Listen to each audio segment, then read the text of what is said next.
In this video, we're taking a deep dive into the history of one of the longest running drag cars in the history of the sport.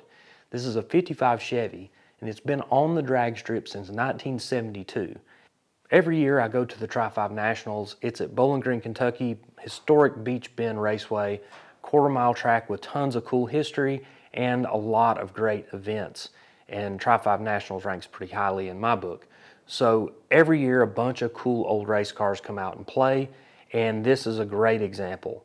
This car belongs to Rene Garza. He's from Fort Wayne, Indiana, and he has owned this car since 1968. He bought this thing for 150 bucks. It's a 55 Chevy 210 two-door sedan. It has Del Rey interior, and it was originally a 6-cylinder car. This was just daily transportation for him during this time. So he was a freshman in high school at the time. He drove this car through high school, and by the time that was over with, he was ready to turn it into a drag car. As he started getting some ideas together on putting this thing on the drag strip, he became friends with a guy named John Lingenfelter. Now, I know you know that name because he is an absolute legend when it comes to Chevrolet horsepower, and he put his hands on a 265 cubic inch combination. They had a really strict rule book, and John Lingenfelter knew that rule book inside and out. And he knew the gray areas. He knew the areas that he could make big time horsepower and still be compliant with the rules. So he and Rene got together on this car and put together a really cool combination. You can see in these early pictures this car has a two-tone blue paint job on it. You can also see it's got a set of Krager Super Trick wheels on it, which were pretty new at the time. Early 70s, this was a pretty revolutionary concept to have these spun aluminum, very lightweight wheels. And of course that was a legal way to reduce the weight of the car. And the biggest challenge with this car early on was running an automatic transmission, because in the early 70s, there wasn't a lot of torque converter manufacturers like there are today. You didn't have a lot of choices to be able to get the RPMs up to get these cars off the line. That's why a lot of people ran 3-speed and 4-speed transmissions, because you could dump the clutch and take off with a lot of RPMs to get those little motors to carry these big heavy cars down the track. So through the years, that has developed a lot. The technology with torque converters and transmissions has made this thing get off the line a lot easier. But back in the day, they had to get creative on how they got this thing to launch.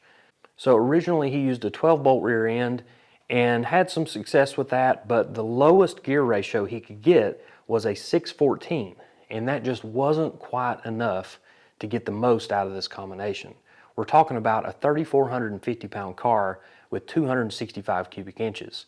So even with the most advanced engine combination, you're talking maybe 300 horsepower at the very most. So this combination was very difficult to get a handle on and difficult to be competitive in. So the next logical step was to go to a different rear end that would allow for an even lower gear ratio. And when he did that, he took it to Jegs Performance, and Larry Nelson was in charge of back-halving this car. Now you might remember the name Larry Nelson because I did a video on his 55 Chevy about a year ago, and his car also 265 powered, but a little different school of thought because it has a manual transmission. Anyways, you should go watch that video. When you get done with this one, I'll put a link in there and you can go watch that one. It's a really cool story too. He put wheel tubs in the back to put a bigger tire under it. He put ladder bars to get rid of the original leaf springs, and he put a Dana 60 rear end, which had a lot more gear ratio options. And the sweet spot for this car ended up being a 683 gear.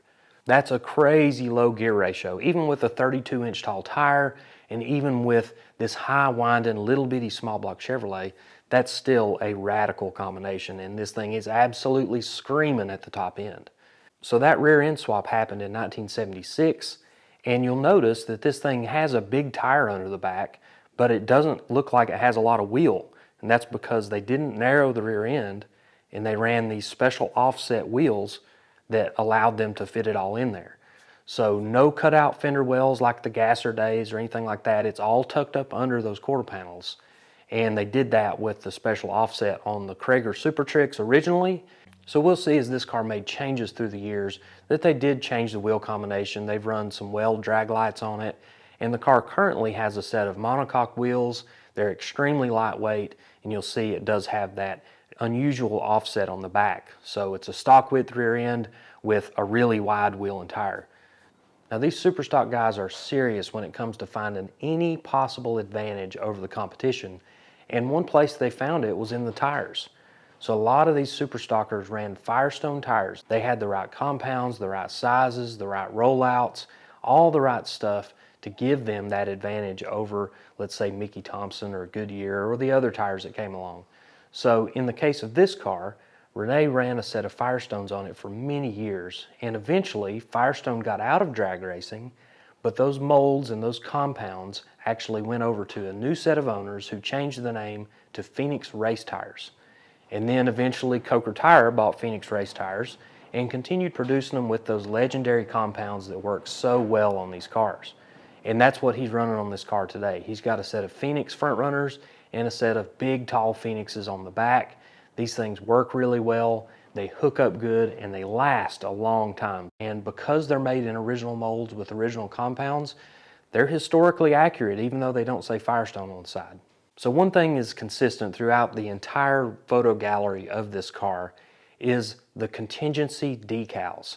There are dozens of contingency decals on this car today, and there's always been a lot. There's Moroso and Competition Cams and all these different companies that would provide these decals, and then if you were photographed in the winner's circle and you're published in National Dragster or whatever other publication, they would mail you a check. So in addition to your earnings from your race win, you would get these contingency checks.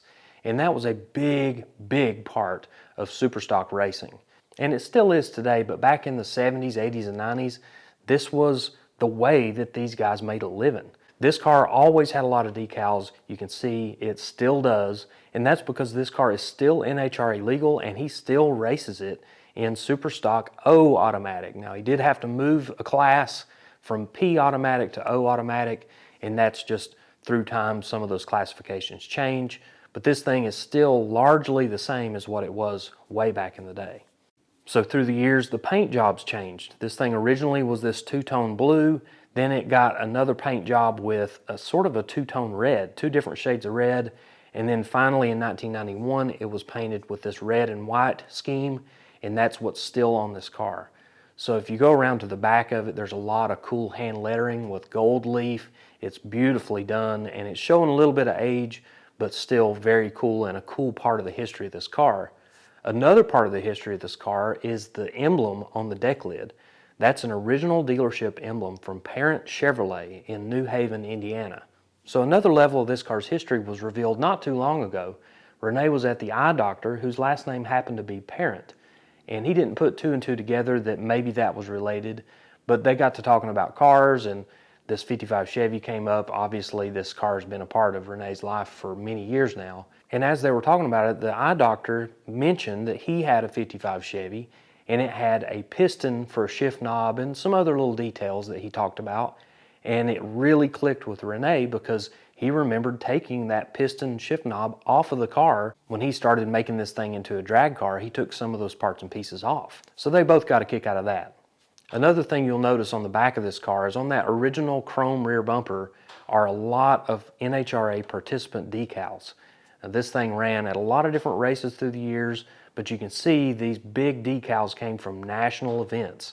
So we've got decals from the Gator Nationals in Gainesville, Florida. We've got decals from the Spring Nationals in Columbus, Ohio. We got decals from the U.S. Nationals in Indianapolis. And these things are showing their age, obviously going back into the mid-70s on some of these decals. This is just a cool part of this car's history. On the inside, this is an interesting combination because it has an original bench seat with Del Rey interior, and then original dash, and a lot of original pieces, which was kind of required to run in the Superstock class. But you'll also see some modern electronics and some modern pieces kind of mixed in here. But one of the coolest things to me is the old 3-point roll bar. They've obviously added a door bar to that through the years to be compliant with NHRA rules. But it's cool that they didn't just cut all this out and start over through the years. They had every opportunity in the world to take this thing apart and really do everything up to modern standards. But the fact that some of these historic pieces are still surviving on this car makes it super cool to me. Under the hood of this car, there's an interesting combination, and it has to be because this car weighs 3,450 pounds, and to make this thing move, it's got to be making horsepower. So this thing started as a bow tie block, and it is now measuring the proper cubic inches to meet the NHRA Superstock rules. But they do a lot of tricks on the bottom end to get to that final displacement number to meet the rules. So this thing's got custom diamond pistons, Manley rods. It has a factory GM crank in it, 3-inch stroke. It's a really cool old school combination. And on top of that are 283 cylinder heads. Now they've been worked obviously within the NHRA rulebook, and it has a lot of good valve train components because this thing makes its peak horsepower way up in the RPM range. So the most interesting part visually of this engine is the intake and carburetor setup. So this thing has a single plane intake manifold, which is kind of a modern piece if you think about a 265 engine. And then this stack of carburetor spacers. Obviously, there's something in the rule book that says you can do this because otherwise they wouldn't. So this thing's got a series of carburetor spacers. Some of them are cut on a wedge so that they're angled differently. And then on top of that is an original Carter 4-barrel carburetor. Again, that's within the rules. So moving further back, it's got a Power Glide transmission in it, built by Defiance Transmission. It has a TCI torque converter that revs to 7,000 RPMs on the line, and all of that works with that 683 rear end ratio. So this thing leaves the line with a lot of RPMs, and it stays up in the RPMs all the way down the track. And that's the best formula for these extremely small engine combinations. So through the tremendous effort that they've put into making this car quicker and faster and still be compliant for the rules, the best ET for this car is an 1146 at 113 miles per hour. And that's with a 151 60-foot time. And that's just incredible when you think about the parts and pieces that it took to get there. Now, 1146 may not seem very fast because you could take a brand new car off the showroom floor and do that, but we're dealing with 265 cubic inches, a big hunk of cast iron and a bunch of steel, and a big heavy car that's not aerodynamic with no technology whatsoever, and going out there and running that kind of number. It's very impressive, and this thing has a stack of accolades to show for it. He's won a bunch of races and won a bunch of money with this car, and now he's handed over the driving duties to his son Joey, who's still going out there and making passes with this car. Maybe not running at as many national events as they used to, but they're still putting laps on this old 55 just like it was the old days. I hope you enjoyed following along with the history of this super cool 55 Chevy Super Stocker. Thank you for watching.